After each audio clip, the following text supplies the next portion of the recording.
स्वागत है दोस्तों आपका हमारे YouTube चैनल स्कूल टाइम में। आज का वीडियो अगस्त सैलरी से रिलेटेड है। अगस्त ऑटो सैलरी प्रोसेस। अगस्त ऑटो सैलरी बिल प्रोसेस से पहले आपको क्या क्या काम करने होंगे, वो सभी all important points point two point step by step हम इस वीडियो के माध्यम से चर्चा करेंगे। ऑटो सैलरी से रिलेटेड ये हमारा 15वां या 16वां वीडियो है। पे मैनेजर से रिलेटेड इससे पहले प्रत्येक अपडेट्स पर हम बात कर चुके हैं। आप हमारे चैनल पर जाकर वो सभी वीडियोस एक बार ज़रूर देखें। मैंने डिस्क्रिप्शन में भी सभी लिंक दिए हुए हैं। और साथ ही आपसे रिक्वेस्ट करना चाहेंगे कि आप हमारे चैनल पर अगर नए हैं तो आप हमारे चैनल को ज़रूर सब्सक्राइब कीजिए, बेल आइकन को प्रेस कीजिए ताकि हर अपडेट्स का नोटिफिकेशन आपको मिल जाए। हमारा आज का वीडियो अगस्त सैलरी से रिलेटेड है कि अगस्त सैलरी से पहले हम क्या क्या बातें ध्यान में रखें और क्या क्या चीज़ें हमें अपडेट्स करना चाहिए, क्योंकि अब टाइम पीरियड सेट है। 1 से 15 तक हम अपने पूरी तैयारियां कंप्लीट करके रखनी है, क्योंकि फिर 16 से प्रोसेसिंग शुरू हो जाएगी और फिर हम बिल को रिजेक्ट करते हैं या डिलीट करते हैं। तो ऐसी किसी भी प्रॉब्लम से बचने के लिए हमें ऐसी तैयारी होनी चाहिए हमारी, ताकि कोई प्रॉब्लम्स क्रिएट ना हो। जुलाई बिल से रिलेटेड भी हमने वीडियो रिलीज़ किया था और उसमें भी पॉइंट टू पॉइंट बात की थी, उसको भी आप देख सकते हैं। किसी भी बिल को बनाने से पहले हमेशा सबसे पहला काम जो होता है वो बजट देखना होता है। अगर आपके पास सफिशिएंट बजट नहीं है तो डीडीओ फॉरवर्ड नहीं होगा। अगर हो गया तो ट्रेजरी से ऑब्जेक्शन में डाल दिया जाएगा। तो आप IFMS पोर्टल पर जाकर के बजट हेड से रिलेटेड बजट ज़रूर देख लें कि बैलेंस कितना है। बजट हेड से रिलेटेड हमने ग्रुप बना रखे हैं और प्रत्येक ग्रुप का अलग अलग हेड, और उसके अनुसार ही आप बैलेंस चेक कर लें। सफिशिएंट बैलेंस नहीं है तो फिर आपको शाला दर्पण पोर्टल पर जाकर बजट डिमांड कर देना चाहिए। एक बात और ध्यान रखना चाहिए, बजट से रिलेटेड है ये। अभी मान लीजिए आपके पास बजट बैलेंस 10 लाख है और आपका सैलरी बिल 9 लाख का ग्रॉस है। अब अगर हमने कोई बिल इसी बजट हेड से रिलेटेड अदर सैलरी रिक्वेस्ट में रिक्वेस्ट की हुई है, या कोई सरेंडर बिल या कोई other bill, any other bill treasury forward हम कर चुके हैं और ECS होना बाकी है, तो आप उस बिल की राशि को भी कम करके चलें। जैसे 10 लाख आपका बैलेंस है और पेंडिंग बिल्स 3 लाख का है, तो अब आपका बैलेंस 7 लाख ही आप मानकर चलें। चूँकि आपका सैलरी बिल 9 लाख का है तो आपको और 2 लाख की आवश्यकता होगी। इसके लिए आपको शाला दर्पण पोर्टल पर डिमांड कर देना चाहिए, क्योंकि सैलरी बिल लास्ट वीक में 23 के बाद ECS होगा और आपके पेंडिंग सभी बिल्स इससे पहले ही क्लियर हो जाएंगे और बजट कमी के कारण आपका सैलरी बिल ऑब्जेक्शन में आ जाएगा। मेरा मानना तो यह है कि आप एक बैलेंस शीट बना करके रखें और हर बिल के साथ बजट अमाउंट को तोड़ते चले जाएं। हर बजट हेड की अलग अलग बैलेंस शीट बना लें और हर बिल के साथ उसका बैलेंस तोड़ते हुए चले जाएं, तो आपको बार बार ये बजट IFMS पे देखने की समस्या भी नहीं रहेगी और आपका बजट आपके सामने हमेशा रहेगा, आपकी नज़र में रहेगा। सेकंड पॉइंट HRA से रिलेटेड है। HRA सभी का ऑटो अपडेट्स हो चुका है 9%। आप एक बार इसको ज़रूर चेक कर लें। सबसे पहले आपको मास्टर डाटा में एम्प्लॉय का पर्सनल इन्फॉर्मेशन में HRA का ऑप्शन है। यहाँ आपको 9% HRA अगर शो हो रहा है तो यानी आपका अपडेट हो चुका है। कुछ केसेज में वाई श्रेणी के जो सिटीज़ हैं वहाँ 18% और जेड श्रेणी के जो सिटीज़ हैं उनमें 27% ये HRA अपडेट्स हो चुका है। आप इसका मिलान पर्सनल इन्फॉर्मेशन में आप मास्टर डाटा में इसको देख सकते हैं। उसके बाद सैलरी प्रिपरेशन में एम्प्लॉय पे डिटेल में जाकर प्रत्येक एम्प्लॉय का HRA चेक करें। ये HRA 9% से आप कैलकुलेट कर लें। उसकी बेसिक डिटेल का 9% आप पहले से कैलकुलेट करके उसकी लिस्ट बना करके रख लें ताकि आपको बार बार करने की दिक्कत ना आए। और ध्यान रहे कुछ केसेज में ये ऑटो अपडेट नहीं हुआ होगा तो आप यहाँ एडिट का ऑप्शन होता है, एडिट में जा कर के अमाउंट को एडिट आप कर सकते हैं। आप कंफर्म हो जाए, सभी एम्प्लॉयज़ का 1 बाय 1 करके चेक कर लें और कंफर्म होने के बाद ही पे डिटेल को आप छोड़ें, क्योंकि OTP बेस है। अगर आप DDoS नहीं हैं तो आपको बार बार DDoS से OTP लेने की दिक्कत हो सकती है। साथ ही आपको कुछ साथियों का जैसे GPF अगर रिक्वेस्ट की होगी, किसी का इनकम टैक्स से रिलेटेड रिक्वेस्ट होगी तो उसको भी आप अपडेट कर दें। ये रिक्वेस्ट DDO के स्तर पर भी की जा सकती हैं। DDO के पास भी ये फैसिलिटीज़ मौजूद हैं। किसी का LIC का मैटर है या किसी की लोन अमाउंट शुरू करनी है तो ये सारी डिडक्शन को आप अपडेट एक साथ ही कर लें तो ज़्यादा अच्छा होगा। LIC डिटेल्स के लिए आपको अलग से मास्टर के अंदर डिडक्शन मास्टर का ऑप्शन है और डिडक्शन मास्टर के अंदर LIC डिटेल, कोई कॉर्पोरेट है, कहीं सहकारी जो चलती है कहीं पर, तो वो डिटेल्स यहाँ पर अपडेट्स का आप कर सकते हैं। इसका वीडियो भी मैं पहले बना चुका हूँ। जब आप LIC डिटेल पर क्लिक करते हैं तो यहाँ पर एम्प्लॉय के नाम से एम्प्लॉय को सर्च करें और उसकी डिटेल को एडिट या ऐड अप कर सकते हैं। ROP से रिलेटेड बात करते हैं। कुछ साथियों को इस स्टेप का अभी तक पता नहीं है कि ROP कैसे करना है और ROP का ऑप्शन होता भी है या नहीं होता। तो कन्फर्म करता हूँ, अगर एम्प्लॉय की कोई रिकवरी है और एम्प्लॉय उस रिकवरी को पेमेंट के थ्रू कराना चाहता है या आप पेमेंट से ही वसूल करना चाहते हैं तो ये ROP का ऑप्शन आपको मिलेगा, रिकवरी ऑफ पेमेंट। ध्यान रखने वाली बात यह है कि ये है तो डिडक्शन, मगर ये आपको मिलेगा अलाउंस टैब में। अलाउंस टैब में आप इसको सर्च करेंगे तो ये ROP के नाम से आपको मिल जाएगा और जब आप इसको सेलेक्ट करेंगे तो अमाउंट आप सेलेक्ट करेंगे कितनी आपको रिकवरी करनी है। जब इसको आप सबमिट कर देंगे तो फिर ये ग्रॉस में से अमाउंट माइनस हो जाएगा, यानी ये डिटेल जो है माइनस में शो होगी। जहाँ बेसिक है, HRA है, DA है, उसी के साथ ये ROP डिटेल भी शो हो जाएगी और जो ग्रॉस अमाउंट होगा वो ये ROP को माइनस करके शो होगा। अगर ROP आप करते हैं तो आपके लिए अपलोड डॉक्यूमेंट के अंदर ROP से रिलेटेड डॉक्यूमेंट अपलोड करना मैंडेटरी हो जाएगा, ज़रूरी होगा। ये आपको ध्यान रखना चाहिए, वरना अगर आपने रिलेटेड डॉक्यूमेंट अपलोड नहीं किया तो फिर बिल आपका ऑब्जेक्शन में आ जाएगा। अगला पॉइंट है हमारा जुलाई इंक्रीमेंट का। कुछ केसेज में कुछ साथियों ने अभी तक जुलाई इंक्रीमेंट नहीं लगाए हुए हैं, तो आप 15 से पहले ज़रूर इंक्रीमेंट को अपडेट कर लें। ये इंक्रीमेंट बेसिक में जाकर के अपडेट करें आप।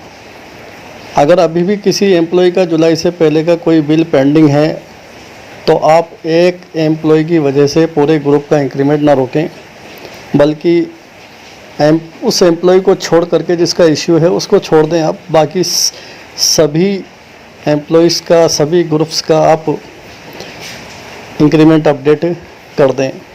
मास्टर में इंक्रीमेंट बेसिक का जो ऑप्शन है उसी पर जाकर के आप अपलोड करें, अपडेट करें इंक्रीमेंट को। कुछ केसेज में अगर कोई इश्यूज है, नहीं हो पा रहा है, तो आप ऑथोराइजेशन में जाकर के पे डिटेल अपडेट में जाकर के आप उसकी बेसिक को अपडेट करें। उसके बाद उस एम्प्लॉयज़ की जिनका इंक्रीमेंट्स हम लगा रहे हैं उनका डीए भी चेक कर लें, उनका एचआरए चेक कर लें और उनकी एनपीएस राशि को भी हम चेक कर लें। ये आपके लिए ज़रूरी होगा क्योंकि आपने बेसिक चेंज की है, डीए और एचआरए आपने चेंज नहीं किया है। कुछ केसेज में ऑटो हो जाएगा चेंज, लेकिन कुछ केसेज में ये नहीं होगा, तो आप उसको एक बार ज़रूर कंफर्म करें, ज़रूर चेक करें। एनपीएस की राशि को चूँकि बेसिक और डीए का 10% हमें एनपीएस कैलकुलेट करके आपको राशि चेक कर लेनी है। तो ये इंक्रीमेंट से रिलेटेड बात हो गई। अब बात करते हैं रिटायरमेंट एम्प्लॉयज़।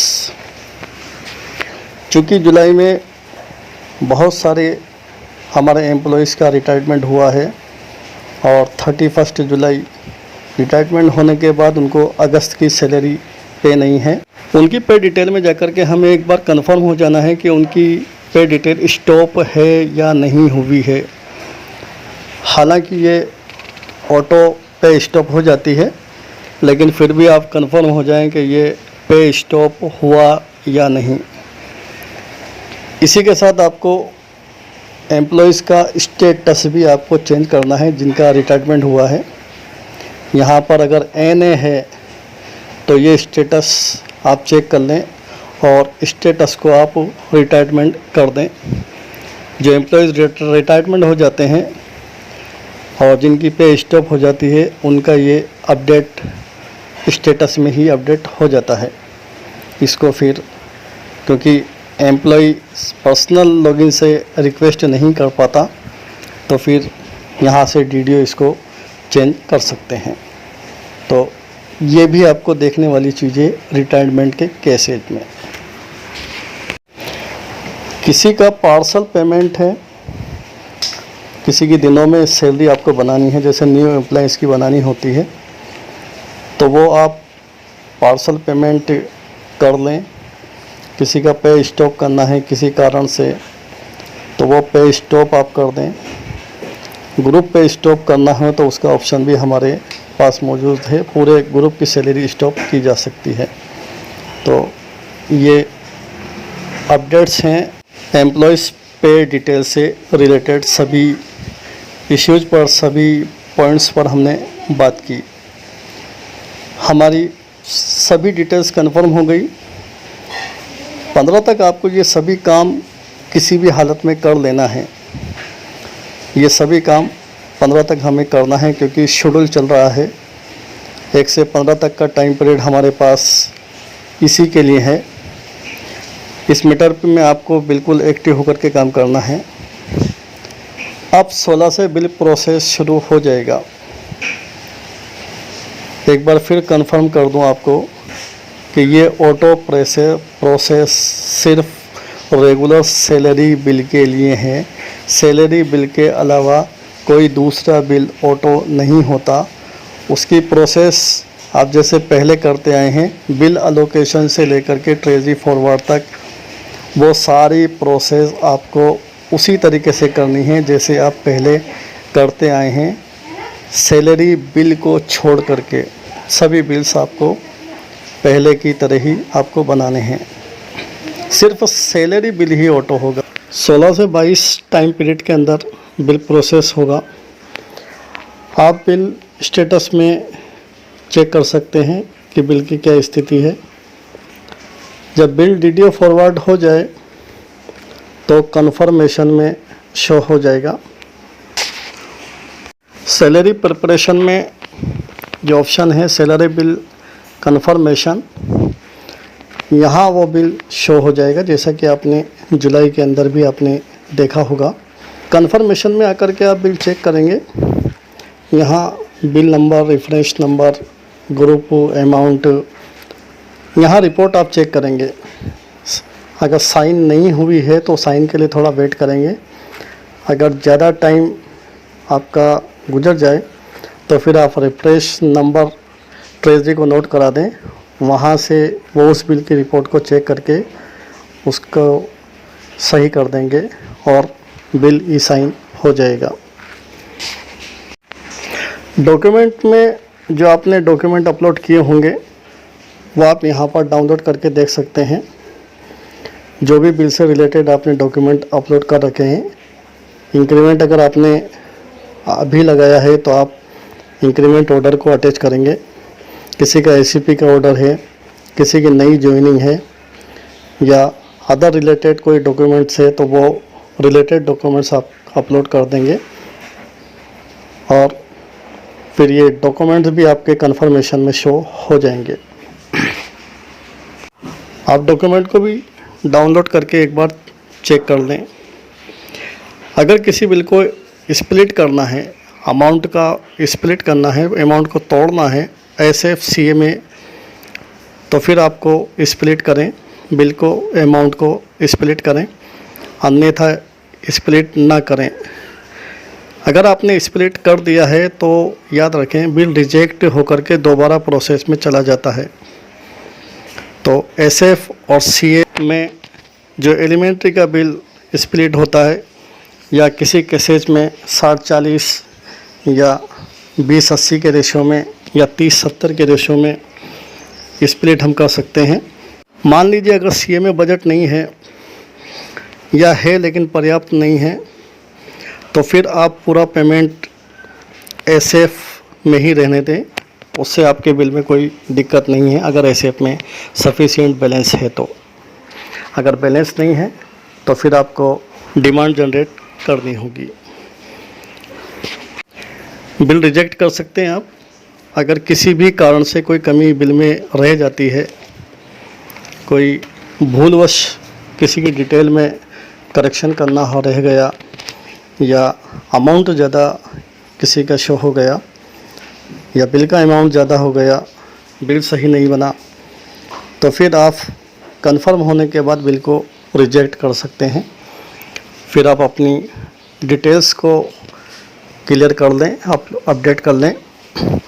जब आप बिल को रिजेक्ट कर देंगे, यहाँ ये ध्यान रखें, जब बिल कंफर्मेशन में चला जाता है, शो हो जाता है, तो फिर एम्प्लॉयज़ की डिटेल्स हमें शो नहीं होगी। एम्प्लॉय की जो डिटेल्स शो होगी वो बिल रिजेक्ट होने के बाद होगी या फिर बिल ईसीएस डन हो गया, टीवी नंबर जारी हो गया, तभी जाके हमें एम्प्लॉय पे डिटेल्स के अंदर एम्प्लॉय की लिस्ट शो होगी, वरना नहीं होगी और आप कोई भी करेक्शन उसमें नहीं कर पाएंगे। जब कंफर्म हो जाए बिल, सभी बिल हमारे चेक हो गए, कंफर्म हो गए कि सभी बिल सही बने हैं, तो उसके बाद हमारा लास्ट ऑप्शन है कंफर्मेशन फॉर ट्रेजरी फॉरवर्ड। यहाँ सैलरी प्रिपरेशन के अंदर जब हम लास्ट के अंदर देखेंगे तो ये कंफर्मेशन फॉर ट्रेजरी फॉरवर्ड का ऑप्शन हमें मिलेगा। यहाँ पर हम स्टेप पर क्लिक करेंगे, हमारे डीडीओस की डिटेल्स होगी, ऑफिस नेम होगा, मोबाइल नंबर होगा और यहाँ पर मैसेज होगा कि आपने सही बिल अच्छी तरीके से चेक कर लिए हैं और आप ट्रेजरी के लिए फॉरवर्ड इसको करना चाहते हैं पेमेंट के लिए। फिर यहाँ पर मोबाइल नंबर जो डीडीओ का ऐड है उस पर ओटीपी आएगा, ओटीपी सबमिट करेंगे तो ये ट्रेजरी फॉरवर्ड बिल हो जाएगा। अब 23 तारीख से सिस्टम फिर प्रोसेस करेगा। हमारा काम सिर्फ यहीं तक था, ट्रेजरी फॉरवर्ड कंफर्म करने के लिए। उसके बाद ट्रेजरी से टोकन होगा, ईसीएस डन होगा। ये 31 अगस्त तक ये ईसीएस डन हो जाता है। किसी केसेज में 1 या 2 तारीख भी हो सकती है, लेकिन 31 से पहले ये ईसीएस डन हो जाता है। लेकिन पेमेंट अकाउंट में 1 या 2 को ही हमारा डल पाता है। तो ये पूरी प्रोसेस ऑटो सैलरी से रिलेटेड अगस्त सैलरी बिल पेड सितंबर की पूरी जानकारी मैंने आपको इस वीडियो के माध्यम से शेयर की है। अगले वीडियो के साथ मिलते हैं आपको। धन्यवाद। उम्मीद है दोस्तों वीडियो पसंद आया होगा। पसंद आया हो तो लाइक कीजिए, अपने साथियों को शेयर भी कीजिए, और हमारे चैनल को अभी तक सब्सक्राइब नहीं किए हों तो सब्सक्राइब कीजिए, बेल आइकन को दबा दीजिए ताकि हर नोटिफिकेशन आप तक पहुंच सके। धन्यवाद।